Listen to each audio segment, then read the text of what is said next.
Bonjour, vous allez bien? Est-ce que vous voulez bien fermer les yeux, juste quelques instants?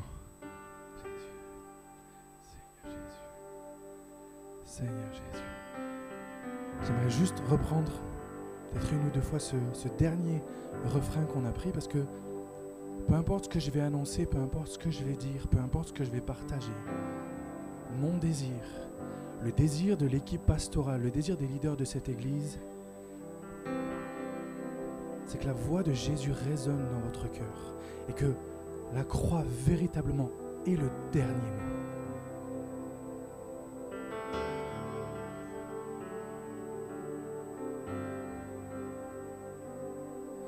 La croix a le dernier mot. La croix a le dernier mot. Il changea la mort en vie éternelle. La croix a le dernier mot. Et on va chanter Jésus. Jésus a le dernier mot. Jésus a le dernier mot. Il changea la mort en vie éternelle. Jésus a le dernier mot. Alléluia, alléluia. Et j'aimerais faire une dernière chose avant d'apporter le message. C'est bizarre de faire presque un appel au début. Je ne sais pas quelle est peut-être l'épreuve par laquelle vous passez. Je ne sais pas ce à quoi vous faites face. Mais peu importe la nature de l'épreuve, de l'obstacle, de la difficulté, du problème qu'il y a devant vous, Jésus a le dernier mot. Alors voici ce qu'on va faire très, très simplement. Est-ce que vous voulez bien vous lever à votre place, s'il vous plaît ? Si jamais vous avez mal quelque part, vous avez une douleur, vous avez une maladie, par exemple, vous avez des problèmes au poumon, vous allez prendre votre main droite, gauche, je m'en fiche, ou ambidextre, les deux, et vous allez placer votre main sur l'endroit où vous avez mal. Si vous avez des problèmes plus psychologiques, peut-être des addictions, des cauchemars, des angoisses qui viennent, vous allez la mettre sur votre tête, là où notre esprit, notre psyché réside. Et si vous avez un problème peut-être spirituel, vous allez la mettre sur votre cœur. Et je vais même aller plus loin, c'est pas du tout, je ne veux pas provoquer personne, mais si vous avez des problèmes financiers, vous allez mettre votre main sur votre poche, sur votre portefeuille et sur votre sac. On va reprendre encore les 2 fois, promis, je m'arrête. C'est mon chant préféré, donc moi je peux le passer, je peux rester 2 jours dessus, ça ne me dérange pas. Vous placez votre main là où vous avez besoin de voir Jésus, là où vous avez besoin d'entendre la parole de Jésus. Et on ne va pas seulement chanter, on va le prophétiser, on va le déclarer tous ensemble. Vous êtes prêts? Jésus, c'est à toi.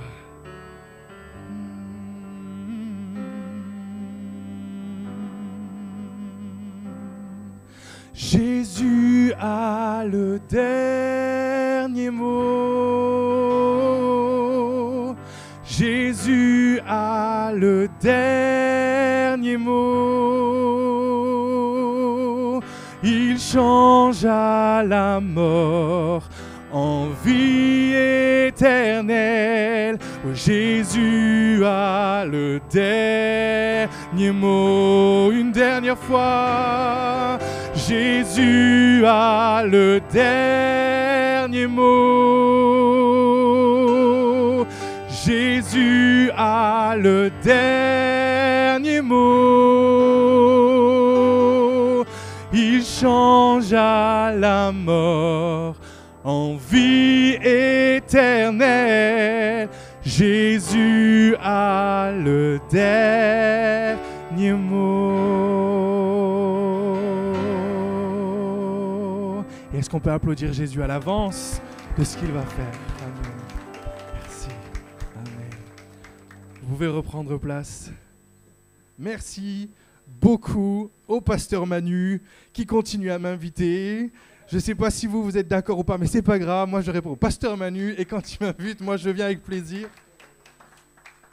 Je vous souhaite les salutations et je vous salue dans le nom de mon pasteur principal, le pasteur Sébastien Geffroy et son épouse Mélina, que vous avez connus, qui ont été ici pendant quelques temps, et de toute la communauté Oasis que nous avons fondée. Soyez les bienvenus. Non, merci de m'accueillir. Nous vous saluons tous bien fort. Aujourd'hui, c'est la Saint-Théodore.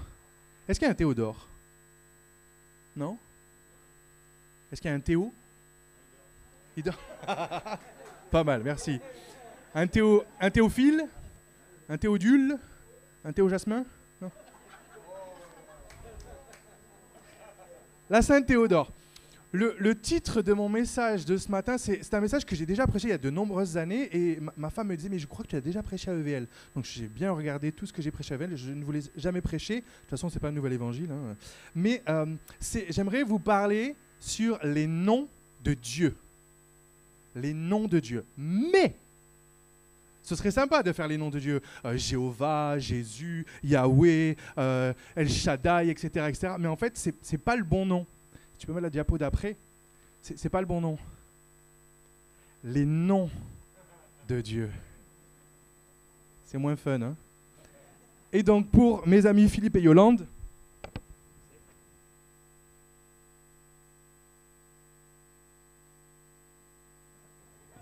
on le fait ensemble?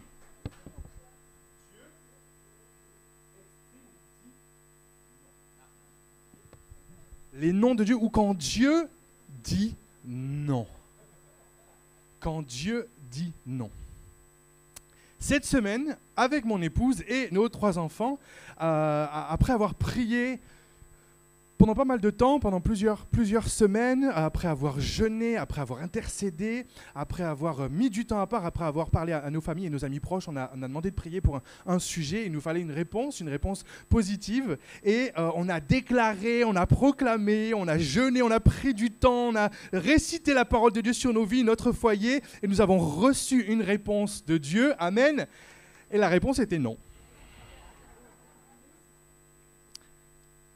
Et ça ne fait pas plaisir. Parce que nous, on voulait un oui. Et puis, en tant que pasteur, en tant que chrétien, etc., mais c'est comme ça. On a demandé. Si on n'avait rien demandé, on se serait dit, on n'a pas demandé, donc on ne peut pas. Mais là, on a demandé, on a prié, on a intercédé, on a jeûné, on a tous les verbes en « et ». La réponse a été non. Est-ce que ça vous est déjà arrivé, allez, on va mettre de côté les faux semblants, on fait tomber les masques. Est-ce que ça vous est déjà arrivé, dans votre vie à vous, que Dieu vous dise non? Levez la main, ceux à qui c'est arrivé. Ok. Et les menteurs, regardez les autres, du coup, qui ont levé la main. Oui, Dieu peut dire non. Dieu, parfois, dit non.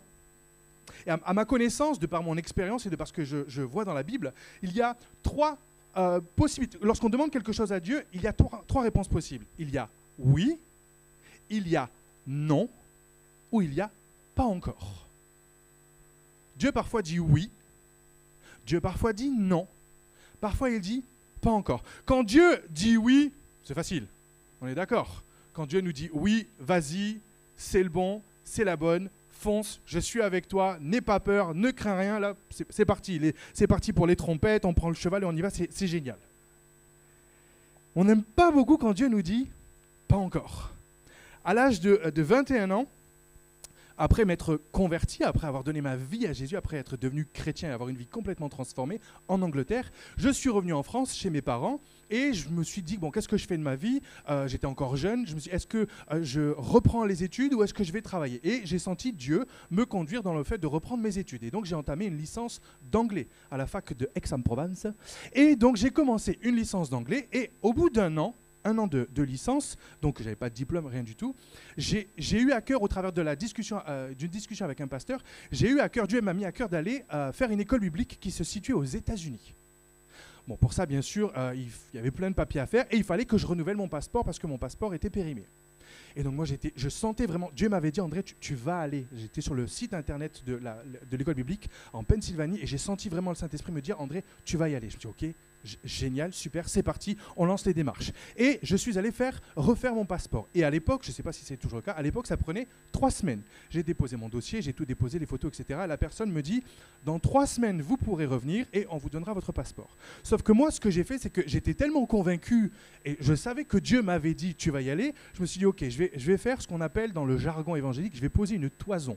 Okay. C'est-à-dire, je vais faire un test. Je ne vais pas tester Dieu, mais je vais tester sa réponse par rapport à ma situation. Normalement, le passeport prend 3 semaines. Moi, je vais attendre 1 semaine. Au bout d'1 semaine, je vais aller à la mairie, je vais demander mon passeport. Et si le passeport est prêt, c'est bien la preuve, exceptionnellement, le passeport a été plus rapide que prévu, c'est bien la preuve que c'est le moment d'y aller. Et Seigneur, c'est bon.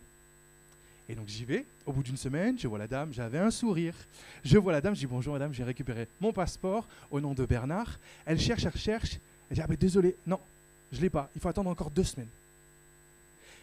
Et lorsque je suis retourné dans ma voiture, sur le coup, j'ai eu l'impression que Dieu me disait non. Et j'étais, alors non pas que j'étais triste, mais j'étais décontenancé en disant mais Seigneur, tu m'as dit que j'allais y aller, et là tu me dis que j'y vais pas, je comprends pas. Et alors que j'étais au volant de ma voiture, je réfléchissais, je soupesais tout ce que Dieu m'avait dit. Et à ce moment-là, j'ai senti le Saint-Esprit me dire, André, je t'ai pas dit non, mais je te dis pas encore. Et donc, j'ai terminé mes études, j'ai passé ma 2e année de licence, j'ai passé ma 3e année de licence, j'ai eu ma licence, et lorsque j'ai eu mon diplôme, en plus un diplôme d'anglais, j'ai pu partir aux États-Unis faire ce diplôme d'école biblique. Mais sur le coup, j'ai cru que c'était non, mais Dieu m'a dit non, pas encore. Je t'ai dit que tu y allais y aller, mais pas encore, patiente encore. Et donc j'ai continué à essayer d'être un bon témoignage, un bon témoin auprès de mes camarades de classe. J'ai continué à servir dans mon église. J'ai même eu l'occasion de témoigner à un prof qui m'a saqué, mais ça c'est pas grave, c'est entre lui et Dieu. Et donc pendant ces 2 ans qui me sont restés, j'ai quand même persévéré jusqu'au jour où Dieu m'a enfin dit oui. Donc Dieu parfois dit oui, Dieu parfois dit pas encore, mais parfois Dieu dit non. Et encore une fois, dans nos milieux évangéliques, lorsque on va dans les églises évangéliques, il y a des expressions qu'on aime bien dire ou qu'on a peut-être entendues. Tu sais, Dieu dit non maintenant, mais il dira oui plus tard. Tu sais, le Seigneur te prépare quelque chose de meilleur. Alors que vous avez reçu un non tonitruant, quelqu'un vous dit « T'inquiète pas, si Dieu dit non, c'est qu'il a quelque chose de mieux pour toi. »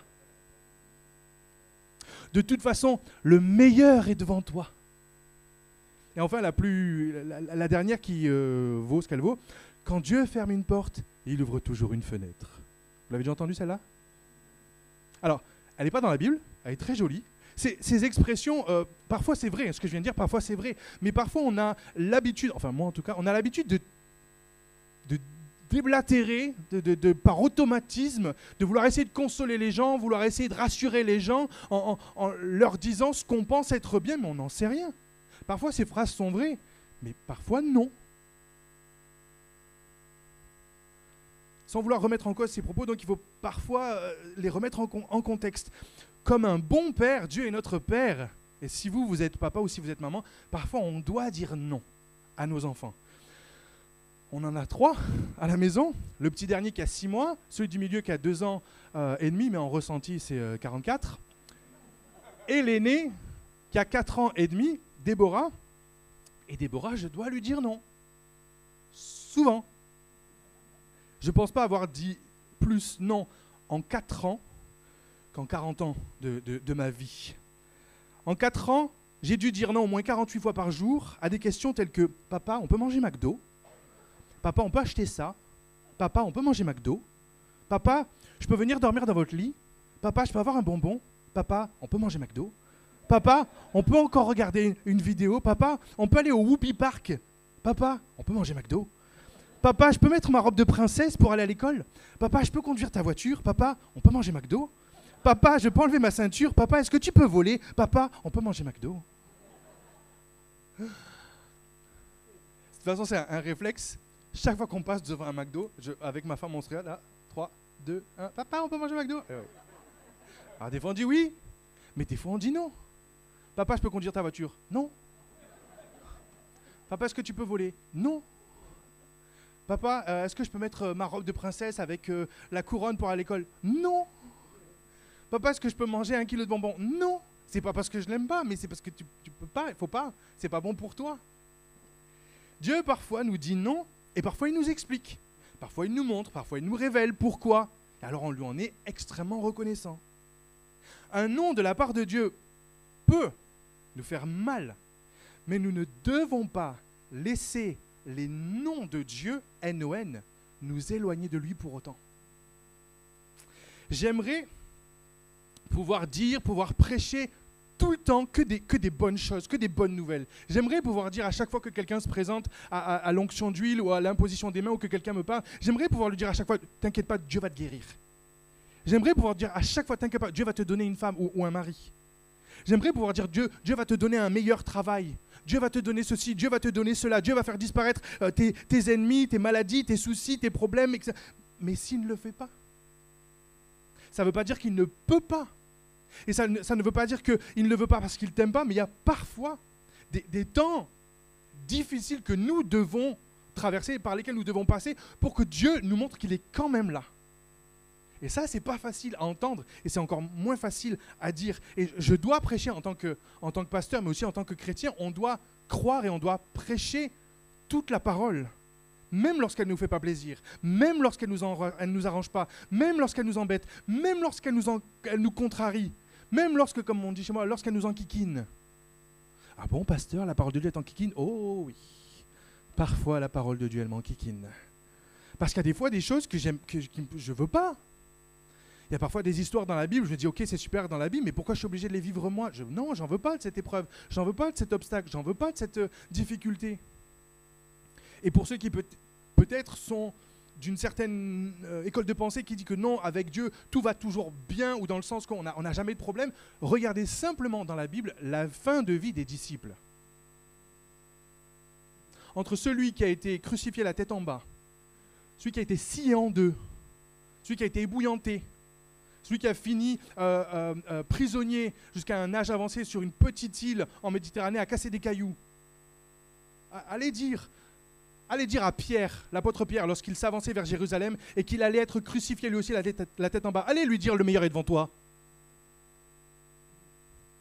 Allez lui dire tout va s'arranger. T'inquiète pas, Dieu va fermer une porte, il va ouvrir une fenêtre. Mais on a cette habitude dans notre ère contemporaine et moderne où on ne veut pas embêter, on ne veut pas vexer. Et c'est surtout que, je pense, ça c'est mon avis personnel, on a tellement peur que les gens se détachent de Dieu, on a tellement peur que les gens ne croient pas en Dieu ou soient déçus de Dieu qu'on essaie de les rassurer. On essaie, nous, de marcher sur des... Non, mais t'inquiète pas, ça va aller. Mais, oui, des fois oui, mais des fois non. Des fois, les épreuves s'amoncellent, des fois, les difficultés grandissent, mais ça ne veut pas dire que Dieu n'est pas là, ça ne veut pas dire que Dieu n'aime pas la personne. Et si toi, tu as une marche avec Dieu, dans laquelle tu grandis, tu t'enracines, pourquoi est-ce que la personne à qui tu parles, la personne que tu évangélises, ou ton frère ou ta sœur jeune dans la foi, pourquoi ce ne serait pas le cas avec elle ou avec lui? La fin de vie de certains grands missionnaires. Et j'aimerais voir avec vous juste quatre exemples, parce qu'on pourrait dire, oui d'accord, mais il y a des exemples dans la vie dans la Bible où Dieu a dit non. Oui, 4 exemples. Dieu a dit non au roi David. Le grand roi David, celui qui a composé la plupart des psaumes. Celui qui était loin de l'éternel, loin L'-O-I-N-T, c'est-à-dire le chouchou en quelque sorte, le chouchou de Dieu. Dieu lui a dit non. 1 Chroniques, chapitre 28, versets 2 à 3. Le roi David se leva sur ses pieds et dit « Écoutez-moi mes frères et mon peuple. J'avais l'intention de bâtir une maison de repos pour l'arche de l'alliance de l'Éternel, c'est-à-dire le temple, et pour le marchepied de notre Dieu, et je me préparais à bâtir. Mais Dieu m'a dit « Tu ne bâtiras pas une maison à mon nom, car tu es un homme de guerre et tu as versé du sang. » Je traduis. Le roi David, le grand roi David, l'excellent roi David, le génial roi David se lève en disant « Je vais construire un temple pour Dieu. » Ça va être extraordinaire, ça va être magnifique. Je vais le faire pour Dieu. Et Dieu lui a dit, alors c'est gentil, mais non. Il n'y a aucun problème. Belle intention, belle intonation. Non. Deuxième exemple, Dieu a dit non à l'apôtre Paul. L'homme qui a vécu une conversion extraordinaire et qui a commencé à évangéliser tout le Moyen-Orient, qui a commencé à fonder des églises, celui dont les écrits composent la plus grande partie du Nouveau Testament, Dieu lui a dit non. Alors, je n'ai pas mis le bon verset, mais je vous le cite. Acte 16, verset 6 l'apôtre Paul dit, empêché par le Saint-Esprit d'annoncer la parole, c'est-à-dire la parole de Dieu en Asie, ils traversèrent la Phrygie et la Galatie. Arrivés près de la Mysie, ils se préparaient à entrer en Bithynie, ne cherchez pas, ça n'existe plus, mais l'Esprit de Jésus ne le leur permit pas. Ils traversèrent alors la Mysie et descendirent à Troas. C'est-à-dire que l'apôtre Paul était en voyage missionnaire, il voulait aller dans un certain endroit pour y prêcher l'évangile, et Dieu lui a dit non, tu n'iras pas là-bas. Je ne veux pas que tu y ailles.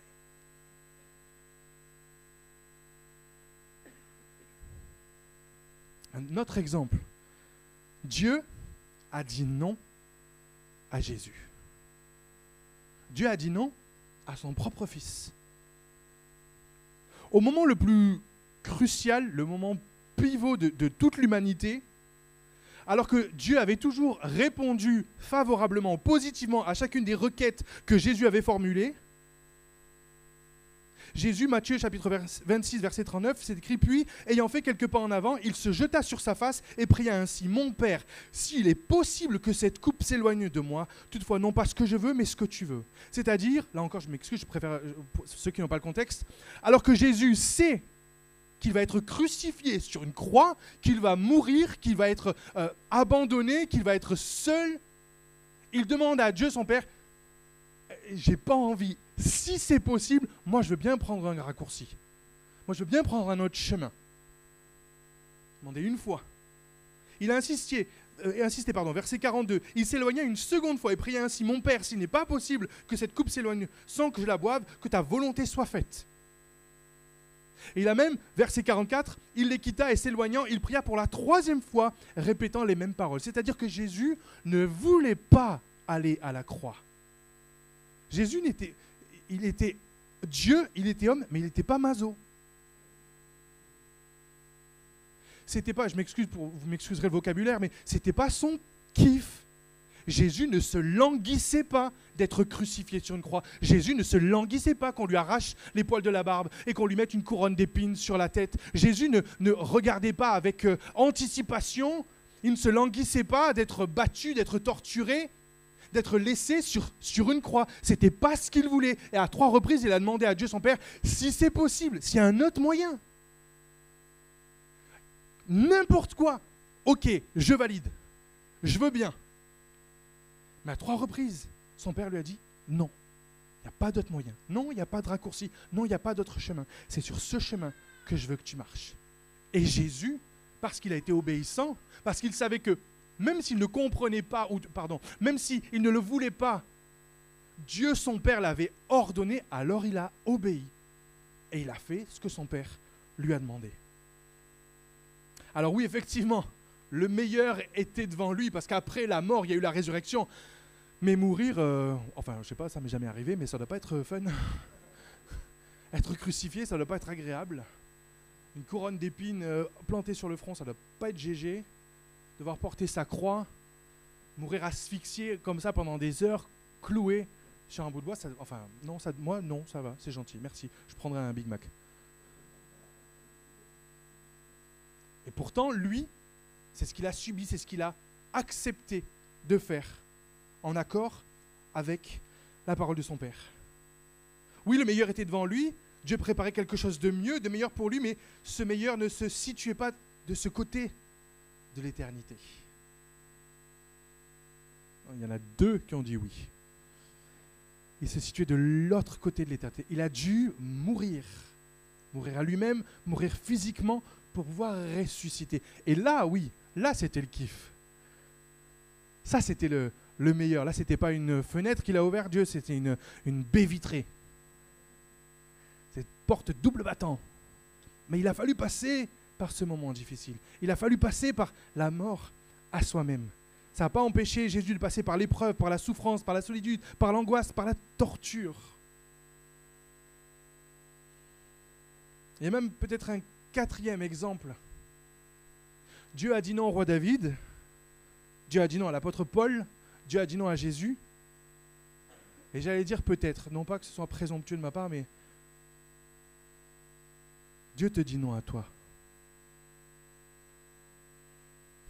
Et là, il y en a, ils disent, moi, je savais que j'aimais pas ce pasteur. De toute façon, chaque fois qu'il vient, il m'énerve. Dieu te dit non à toi aussi, certainement. Pour quelque chose. Pas pour tout, bien évidemment. Mais si j'ai vraiment reçu ça de Dieu, alors que j'ai préparé ce message, que je l'ai prié, que je l'ai vécu cette propre semaine, c'est parce que je sais qu'il y a quelqu'un à qui Dieu est en train de dire non. Et ce message est malheureusement pour toi, temporairement, la confirmation. Il faut être honnête, il y a aussi parfois des moments ou des sujets sur lesquels on ne veut pas que Dieu nous dise non, et on fait tout ce qu'on peut pour ne pas l'entendre, ou pour ne pas le comprendre. On se dit oui, si un don spirituel qui donne mon nom, là oui, oui Seigneur, là j'écouterai. Si tu me donnes un rêve, une vision, un songe, on est tellement spécifique parfois dans nos prières. Seigneur, si vraiment si tu permets que Stéphanie, la femme du pasteur Manu, vienne ce matin avec des chaussures rouges, alors oui, là je comprendrai que vraiment tu n'es pas d'accord. Eh non, elles sont beiges. Dieu t'a peut-être, ou non, Dieu t'a dit non. Je ne sais pas à qui ça s'adresse et je m'en moque, c'est entre vous et Dieu. Dieu t'a dit non. Tu vas beau avoir cherché, patienté, prié, jeûné, intercédé, déclaré, proclamé, demandé, piétiné, exigé. La réponse, tu l'as certainement déjà reçue, mais elle ne te plaît pas.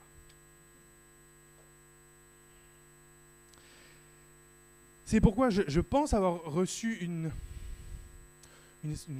révélation, encore une fois en toute simplicité, toute humilité. Oula, je viens de penser à quelque chose. Je viens de réaliser que j'ai oublié de prier avant la prédication. Alors excusez-moi, fermez les yeux 2 secondes. Seigneur Jésus, pardonne-moi mon engouement. Mais Seigneur Jésus, alors qu'on attaque le point le plus important du message, s'il te plaît Seigneur. Saint-Esprit, mets ta main, mets ton doigt, mets ton sceau sur ce message, Seigneur Jésus. Afin qu'on sache que ça vient de toi, Seigneur Jésus, mais que ça vient de ton cœur de Père qui nous aime, qui prend soin de nous et qui sait ce qu'il y a de bon et de meilleur pour nous. Amen. Il n'est jamais trop tard pour prier. Et donc c'est pourquoi j'aimerais vous faire remarquer qu'à chaque fois que Dieu a dit non dans ces exemples, mais aussi dans ma vie, je veux déclarer personnellement qu'à chaque fois que Dieu dit non dans ma vie ou Dieu dit non à quelqu'un, qu'il te dit non à toi, c'est pour pouvoir dire oui à quelqu'un d'autre. Lorsque Dieu a dit non au roi David, il a dit oui à son fils Salomon. Je m'excuse, je n'ai pas mis les versets. Dieu a dit à David, non, ce n'est pas toi qui vas me construire le temple et la maison, mais c'est ton fils qui va me la construire. Et du coup, ce que David a fait, c'est que toutes les richesses qu'il avait, il les a mises et préparées pour que son fils puisse construire ce temple. Lorsque Dieu a dit non à l'apôtre Paul pour aller en Italie, je ne me rappelle plus, je ne sais pas où c'était, il nous est dit que le Saint-Esprit les en a empêchés, mais au verset 9 et 10, il est dit que dans la nuit, alors qu'il dormait, l'apôtre Paul a reçu une vision. Et il a vu un homme de Macédoine, un Macédonien, qui l'a appelé au secours en disant « Viens par chez nous, passe par chez nous ». Donc, si vous voulez, en quelque sorte, Dieu a dit non à l'apôtre Paul. Non, tu ne feras pas ce que tu veux toi, parce qu'il y a un Macédonien à qui je suis en train de dire oui. Toute une région à qui je dis oui. Et donc, tu vas sortir de ton plan, sortir de ton chemin, et tu vas aller voir ceux à qui je dis oui. Lorsque Dieu a dit non à Jésus, non, il n'y a pas de raccourci. Non, il n'y a pas de facilité. Non, il n'y a pas d'autre chemin. C'est pour pouvoir nous dire oui à nous. Pour que lorsqu'on se présentera au ciel devant les portes du paradis, Dieu puisse dire oui, entre, viens, parce que j'ai dit non à Jésus. J'ai dit non à la facilité à Jésus. J'ai dit non au raccourci à Jésus. J'ai dit non à le fait de passer outre. Non, je lui ai dit non à lui pour pouvoir te dire oui à toi. Et j'aimerais, bien humblement, mais peut-être même dans ta vie passée, enfin pas ton ancienne vie, je veux dire dans ton passé, pardon, dans tes anciennes expériences, lorsque Dieu t'a dit non, avec le recul, est-ce que c'était pas pour dire oui à quelqu'un d'autre? Et alors que Dieu est en train de te dire non à toi, est-ce que c'est pas pour dire oui à quelqu'un d'autre? Dans ce que nous avons vécu avec ma femme, en début de semaine, lorsque Dieu nous a dit non, d'abord, bon, j'ai boudé, hein, voilà, parce que c'est mon moyen d'expression. J'étais pas content, j'étais en colère, etc. Ça a duré 2 jours. Et après, c'est bon, ok, c'est non. Qu'est-ce qu'on fait? On va rester planté là? Non, il faut avancer. Bon, ben ok, Seigneur, tu nous as dit non pour ça. Mais du coup, ça nous a permis d'avoir un oui pour autre chose. Ce boulot que tu veux, cette promotion que tu désires, si Dieu te dit non, déjà, c'est pour pouvoir dire oui à quelqu'un d'autre. C'est-à-dire que ce boulot que tu ne vas pas obtenir, cet appart que tu ne vas pas obtenir, cette promotion que tu ne vas pas obtenir ou cette bénédiction que tu ne vas pas obtenir, quelqu'un d'autre va l'avoir à ta place. Et ça, normalement, on devrait s'en réjouir. Parce que ça veut dire que Dieu dit oui à quelqu'un d'autre. Vous m'aimez de moins en moins, j'ai l'impression. Mais c'est aussi une question de contexte. Si Dieu te dit non pour que tu ailles dans un certain contexte, c'est pour que tu ailles dans un autre et que tu rencontres d'autres personnes à qui là tu pourras dire oui,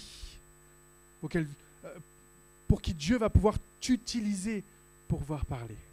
Si Dieu te dit non pour un mari et une femme, c'est peut-être parce qu'il y en a un autre ou une autre, et ce serait dommage de se marier avec la mauvaise personne, non? Ah bah oui.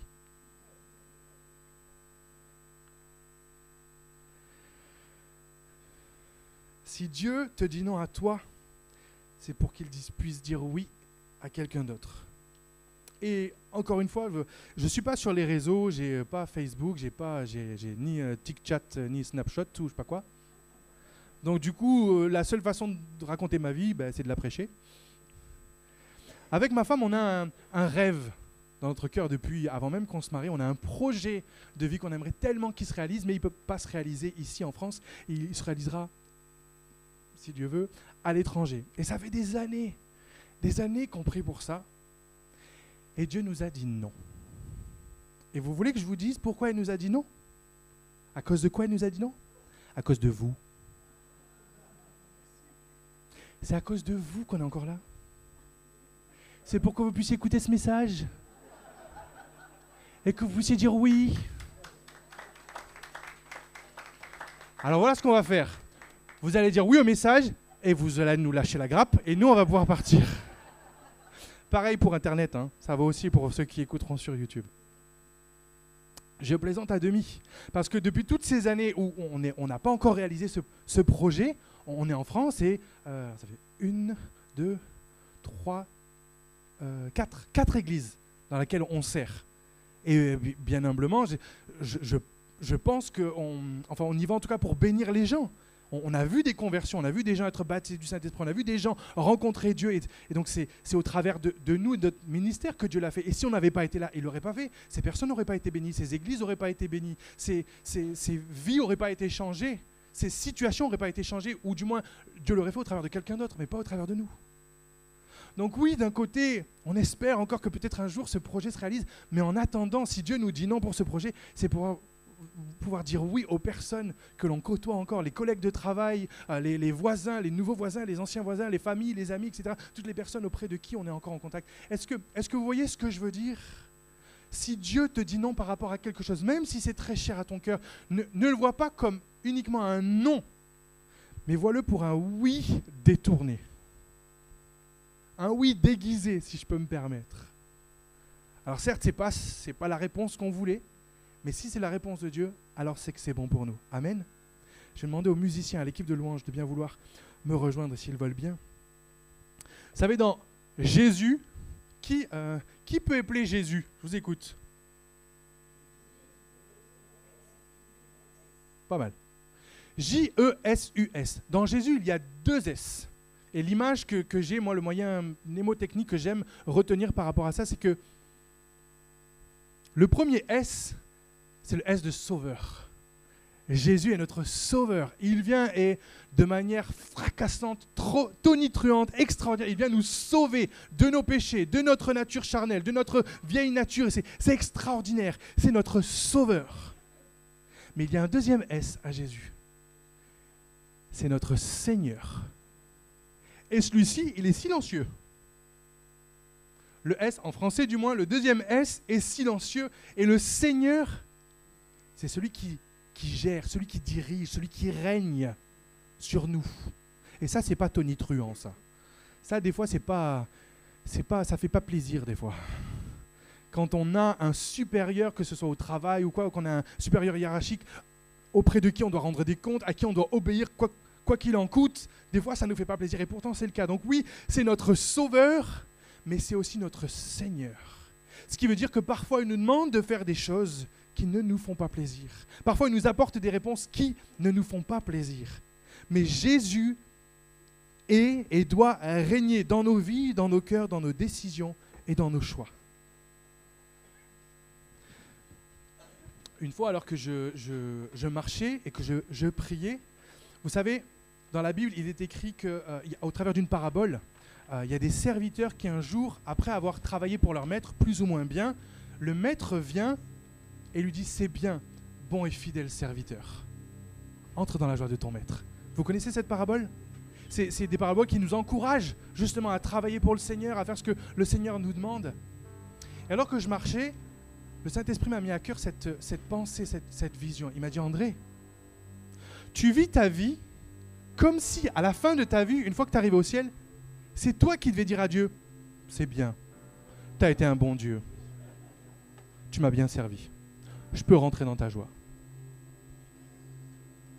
Et ça m'a percuté, ça m'a fait mal, parce que j'ai inversé les rôles. Parce que je vivais en disant, ok, ben Dieu fait ceci, Dieu fait cela, et oh, c'est toi qui dois me servir. C'est toi Dieu, c'est toi qui peux tout, moi je peux rien. Alors fais ceci, fais cela. Et le Saint-Esprit a remis les choses dans leur contexte, dans le bon ordre.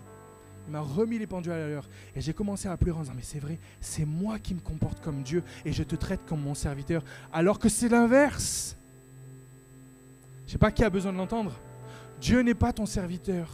Dieu n'est pas ton domestique. Dieu n'est pas ton boy. Dieu n'est pas ta femme de ménage. Mais toi, tu es le serviteur de Dieu. Toi, tu es la servante de Dieu. Et c'est toi qui dois obéir à Dieu. C'est toi qui dois faire ce qu'il demande, pas l'inverse. Nous ne sommes pas appelés à nous servir de Dieu, mais nous sommes appelés à servir Dieu et à le laisser se servir de nous. Si Dieu te dit non, il ne t'abandonne pas pour autant, il restera auprès de toi tous les jours de ta vie. Et c'est vrai que parfois dans nos vies, on est plus attentif à la voix de Dieu, forcément quand on a un souci, quand on a un problème, quand il y a un sujet de prière dans nos vies. Et Job 33, verset 14 dit « Dieu parle, cependant, tantôt d'une manière, tantôt d'une autre, et l'on n'y prend point garde. » On n'y fait pas attention, ou parfois on veut pas l'entendre, on ne veut pas le prendre en compte, on ne veut pas le voir, on ne veut pas l'observer. Dieu te parle et Dieu veut que tu l'entendes te parler. Mais pour ça, il faut que tu l'écoutes, il faut que tu prêtes attention à sa voix. Et juste quelques petites façons dont Dieu peut te parler au travers de la lecture de la Bible. En lisant la Bible, Dieu peut te parler. Un verset va sortir, une histoire, un témoignage, quelque chose de la Bible va sortir des pages pour venir t'impacter en disant mais c'est exactement ce que je vis. Des fois simplement par la méditation de la Bible en disant ok, je me rappelle de cette histoire, l'histoire d'Esther, l'histoire de Moïse, l'histoire de David, et en ruminant en quelque sorte la parole de Dieu, en réfléchissant à la parole de Dieu, en méditant la parole de Dieu, en méditant des psaumes, il y a quelque chose qui va venir bouillonner en nous. Parfois c'est au travers de la prière, alors qu'on est en train de prier, Dieu va nous parler. Parfois on dit rien, on est juste en communion avec Dieu, on est juste en train d'écouter de la louange, dans la voiture, plutôt, les yeux ouverts c'est mieux. Dans le bus, dans le métro, direction Boulingrin, ou je ne sais pas, à la maison, quand vous avez 2 minutes de libre, juste Seigneur, je t'aime, Seigneur, je t'adore. Et là, quelque chose va venir résonner en nous. Des fois, c'est par des songes, des fois, c'est par des visions, des fois, c'est par un don spirituel, comme on en a eu ce matin, des fois, c'est par une prédication, par un pasteur aux cheveux légèrement dégarnis. C'est moi. Des fois, c'est par les circonstances de la vie. Dieu peut parler de tellement de façons, mais on n'y fait pas attention, nous. On se dit, non, si Dieu y parle, c'est uniquement le dimanche matin de 10h45 à 11h15 pendant la prédication. Ou alors c'est uniquement au travers de telle personne. C'est que le dimanche. Dieu ne peut pas parler les autres jours parce qu'il est fermé. Non. Dieu parle de différentes façons et cela peut se matérialiser de à mon sens, de 4 possibilités, une voix. Moi, la première fois que je me suis converti, j'ai entendu Dieu. Une voix. Il n'a pas crié, mais j'ai entendu Dieu dire André.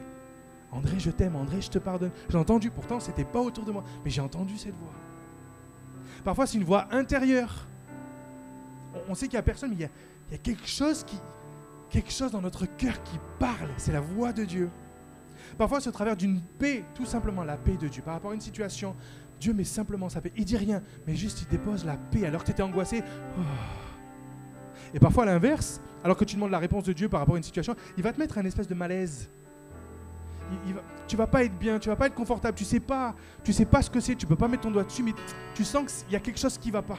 C'est Dieu qui te parle en disant non, va pas là, fais pas ci, parle pas à telle personne, fais attention dans cette situation. Et enfin, une dernière, par une révélation, c'est-à-dire une assurance de savoir que c'est la volonté de Dieu. Et pour terminer, normalement, vous avez tous reçu une balle de ping-pong. Montrez-la moi.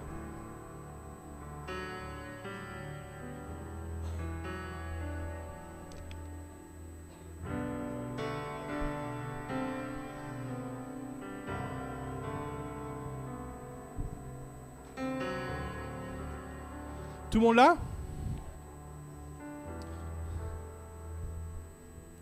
Il en manque 2 à l'avant, s'il vous plaît, si c'est possible.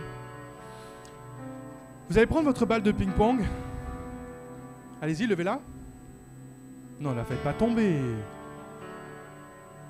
Je vais compter jusqu'à 3. Les musiciens, vous ne jouez pas. Et à 3, vous allez lancer votre balle de ping-pong pour qu'elle puisse venir atterrir dans ce gobelet.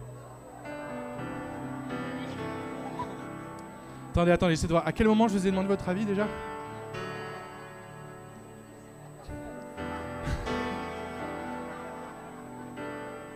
Vous êtes prêts? 1, 2, 3.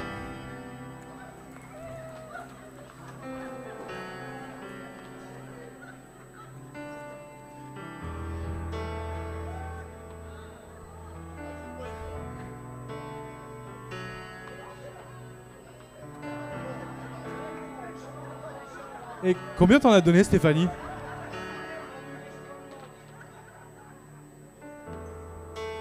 Ok, bien essayé, bien essayé. À mon tour.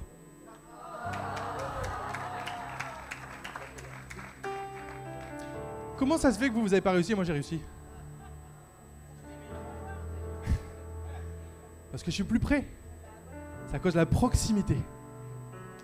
J'ai pu atteindre le but très facilement parce que j'étais tout à côté. Parfois, Dieu te parle, mais t'es loin. T'es loin de lui. T'es très loin. Et il pourrait hurler, il pourrait arrêter le temps, les circonstances, la planète, mais c'est pas le but non plus. Nous devons toujours, comme l'apôtre Jean, rester tout près de Jésus. Parce que comme ça, ce sera plus facile de recevoir sa réponse, ce sera plus facile de recevoir sa révélation, ce sera plus facile d'entendre sa voix, d'entendre son cœur.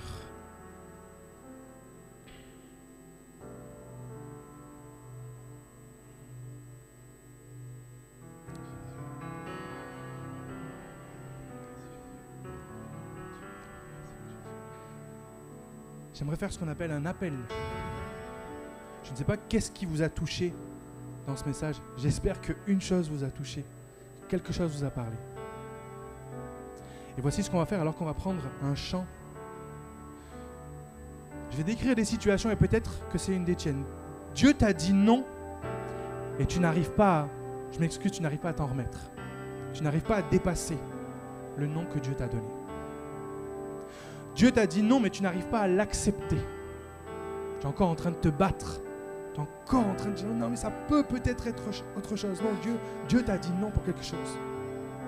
Tu veux demander quelque chose à Dieu, mais tu n'oses pas parce que tu as peur qu'il te dise non.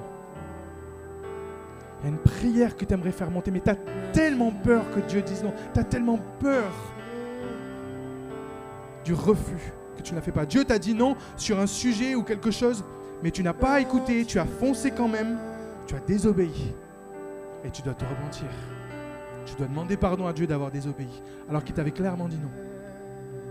Dieu t'a dit non sur un sujet, tu ne l'as pas écouté, tu t'es repenti, mais malheureusement, il y a des conséquences. Il y a des conséquences à une désobéissance.